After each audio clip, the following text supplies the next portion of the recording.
Welcome back to The Trumpet of the Swans with Miss Beale, a read aloud. And I just read chapter 3 about the fox, and I couldn't even wait until tomorrow to read chapter 4.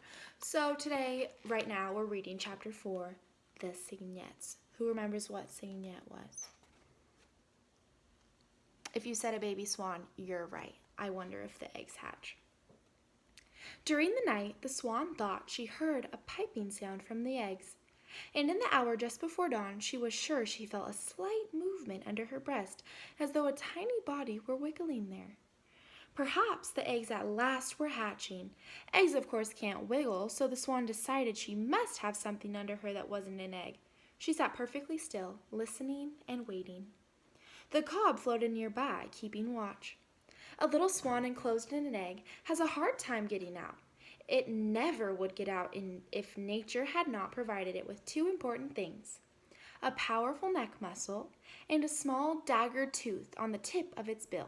This tooth is sharp, and the baby swan uses it to pick a hole in the tough shell of the egg. Once the hole is made, the rest is easy. The cygnet can breathe now. It just keeps wiggling until it wiggles free. The cob was expecting to become a father any minute now. The idea of fatherhood made him feel poetic and proud.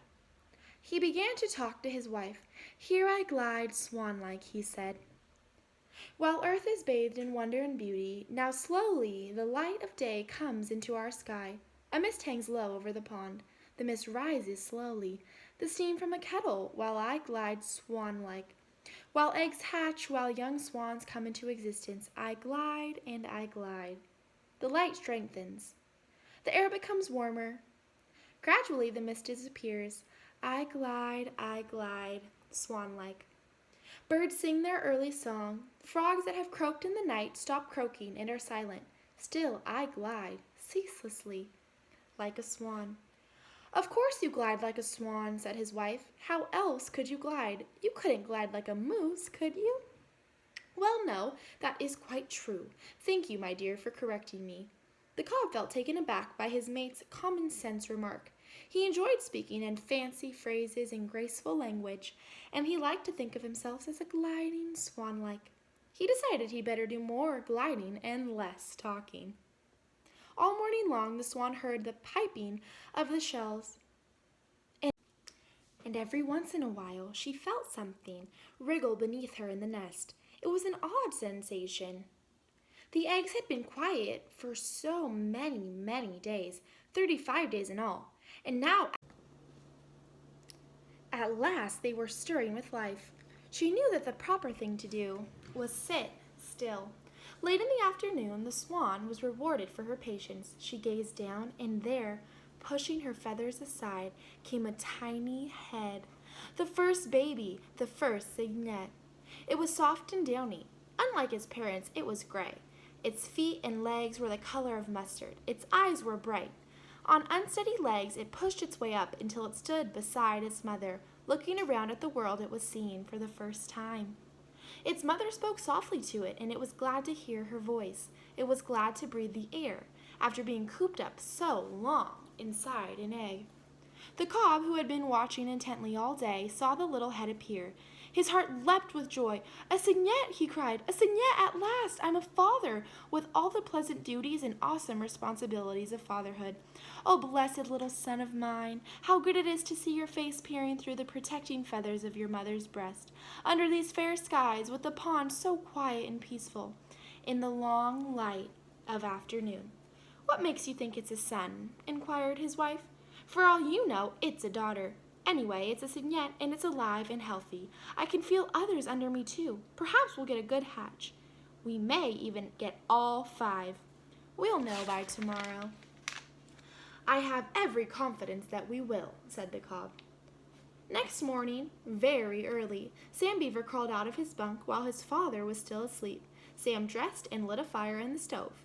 He fried a few strips of bacon, toasted 2 slices of bread, poured a glass of milk, and sat down and ate breakfast. When he was through, he found a pencil and paper and wrote a note. "I have gone for a walk. Will be back for lunch." Sam left the note where his father would find it. Then he took his field glasses and his compass, fastened his hunting knife to his belt, and set out through the woods and over the swamp to the pond where the swans lived. He approached the pond cautiously, his field glasses slung over his shoulder. It was only a little after 7 o'clock. The sun was pale, the air was chill, the morning smelled delicious. When he reached his log, Sam sat down and adjusted his glasses. Seen through the glasses, the nesting swan appeared to be only a few feet away. She was sitting very close, not moving. The cob was nearby. Both birds were listening and waiting. Both birds saw Sam, but they didn't mind his being there. In fact, they rather liked it. They were surprised by the field glasses, though. "The boy seems to have very big eyes today," whispered the cob. "His eyes are enormous." "I think those big eyes are actually a pair of field glasses," replied the swan. "I'm not sure, but I think that when a person looks through field glasses, everything appears closer and bigger." "Will the boy's glasses make me appear even larger than I am?" asked the cob hopefully. "I think so," said the swan. "Oh, well, I like that," said the cob. "I like that very much. Perhaps the boy's glasses will make me appear not only larger than I am, but even more graceful than I am. Do you think so?" "It's possible," said his wife, "but it's not likely. You'd better not get too graceful. It might go to your head. You're quite a vain bird." "All swans are vain," said the cob. "It is right for swans to feel proud and graceful. That's what swans are for." Sam could not make out what the swans were saying. He merely knew they were having a conversation, and just hearing them talk stirred his blood. It satisfied him to be keeping company with these two great birds in the wilderness. He was perfectly happy. In mid-morning, when the sun had gained the sky, Sam lifted his glasses again and focused them on the nest. At last he saw what he had come to see, a tiny head thrusting through the mother's feathers. The head of a baby trumpeter. The youngster scrambled up onto the edge of the nest. Sam could see its gray head and neck, its body covered with soft down, its yellow legs and feet with their webs for swimming. Soon another cygnet appeared, then another. Then the first one worked his way down into his mother's feathers for warmth. Then one tried to climb up his mother's back, but her feathers were slippery, and he slid off and settled himself neatly at her side. The swan just sat and sat, enjoying her babies, watching them gain use of their legs. An hour went by. One of the cygnets, more daring than the others, left the nest and teetered around on the shore of the little island. When this happened, the mother swan stood up. She decided the time had come to lead her children into the water. "Come on," she said, "and stay together. Note carefully what I do, then you do the same. Swimming is easy." 1, 2, 3, 4, 5, Sam counted. 1, 2, 3, 4, 5. 5 cygnets. Just as sure as I'm alive. The cob, as he saw his children approach the water, felt that he should act like a father. He began making a speech. "Welcome to the pond and the swamp adjacent," he said. "Welcome to the world that contains this lonely pond, this splendid marsh, unspoiled and wild. Welcome to the sunlight and shadow, wind and weather. Welcome to water. The water is a swan's particular element, as we'll soon discover. Swimming is no problem for a swan. Welcome to danger, which you must guard against. The vile fox with his stealthy tread and sharp teeth. The offensive otter who swims up under you and tries to grab you by the leg. The stinking skunk who hunts by night and blends with the shadows. The coyote who hunts and howls and is bigger than a fox. Beware of lead pellets that lie on the bottom of a pond, left there by guns of hunters. Don't eat them, they'll poison you. Be vigilant, be strong, be brave, be graceful, and always follow me. I will go first, then you will come along in single file, and your devoted mother will bring up the rear. Enter the water quietly and confidently." The mother swan, glad the speech was over, stepped into the water and called her little ones. The cygnets gazed for a second at the water, then tottered forward, gave a jump, and were afloat. The water felt good. Swimming was simple, nothing to it. The water was good to drink. Each baby dipped up a mouthful. Their happy father arched his long, graceful neck over and around them protectively. Then he set off very slowly with the cygnettes following along in a single file. Their mother brought up the rear. "What a sight," Sam said to himself. "What a terrific sight. 7 trumpeters all in line, 5 of them just out of the egg. This is my lucky day." He hardly noticed how stiff he had become from sitting so long on the log. Like all fathers, the cob wanted to show off his children to somebody, so he led the cygnettes to where Sam was. They all stepped out of the water and stood in front of the boy, all but the mother swan. She stayed behind. "Coho," said the cob. "Hello," said Sam, who hadn't expected anything like this and hardly dared to breathe. The first cygnette looked at Sam and said, "Beep." The second cygnette looked at Sam and said, "Beep." The third cygnette greeted Sam the same way, so did the fourth. The fifth cygnette was different. He opened his mouth but didn't say a thing. He made an effort to say beep, but no sound came out. So instead he stuck his little neck out, took hold of one of Sam's shoelaces, and gave it a pull. He tugged at the lace for a moment. It came untied. Then he let it go. It was like a greeting. Sam grinned.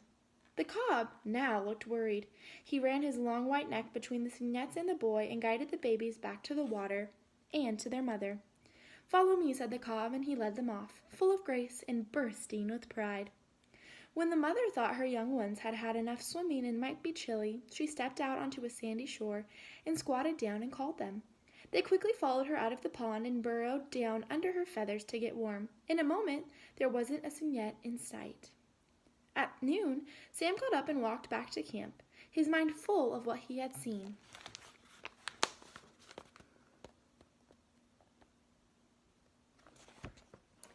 Next day, he and his father heard Shorty's motor in the sky and saw the plane approaching.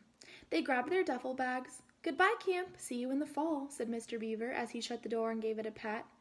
He and Sam climbed into the plane and were soon aloft on their way home to Montana. Mr. Beaver did not know that his son had seen a trumpeter swan bring off her young ones. Sam kept that matter to himself. "If I live to be 100 years old," thought Sam, "I'll never forget what it feels like to have my shoelace pulled by a baby swan." Sam and his father were late arriving home at the ranch, but late as it was, Sam got out his diary before he turned in for the night, and he wrote, "There are 5 cygnettes that are sort of a dirty brownish-gray color, but very cute. Their legs are yellow like mustard. The old cob led them right up to me. I was not expecting this, but I kept very still. 4 of the babies said beep. The 5th one tried to, but he couldn't. He took hold of my shoelace as though I was a worm and gave it a tug and untied it. I wonder what I'm going to be when I grow up." He switched off the light, pulled the sheet up over his head, and fell asleep, wondering what he was going to be when he grew up. Chapter 4 done. I will see you for Chapter 5 next time. Bye, friends.